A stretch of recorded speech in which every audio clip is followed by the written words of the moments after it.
ఇప్పుడు వీళ్ళ లీడరు జగన్మోహన్ రెడ్డి గురించి చెప్పుకోవాలంటే ఆయనకి తెలుగు రాదు, హిందీ రాదు, ఇంగ్లీష్ రాదు, అసలు ఏ భాష రాదు. చూడకుండా మాట్లాడలేడు, చూసి సరిగ్గా చదవలేడు. అది ఆయన పరిస్థితి. మరి ఈ రోజున వీళ్ళు మాట్లాడుతున్నారు అమరావతి గురించి. మావిగన్ అని పేరు బాగుంది కదా, ఏదో ఒక స్టేట్ని తీసుకొని, ఏదో ఒక పట్టణాన్ని, నగరాన్ని తీసుకొని అభివృద్ధి చేయవచ్చు కదా అని అంటున్నారు.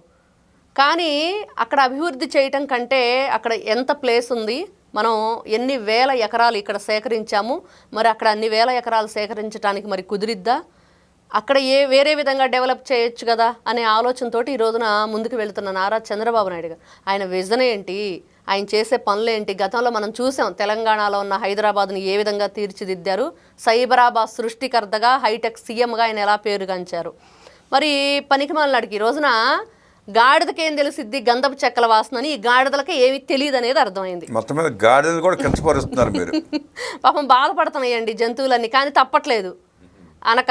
అన్నీ బాధపడుతున్నాయి. ఏ జంతువుని అడిగినా కూడా అంట నన్ను వాళ్ళతో పోల్చొద్దు అని కోరుకుంటున్నారంట, కానీ పోల్చక తప్పట్లేదు. అంటే ఈ గాడిదలకి బాబు గారి ఏదైతే ఆ విజన్ అనేది వీళ్ళకి అర్థం కావట్లేదు. సహజంగా రాజధాని అంటే అన్ని భవనాలు ఒక చోట ఉన్నదాన్ని రాజధాని అంటారు.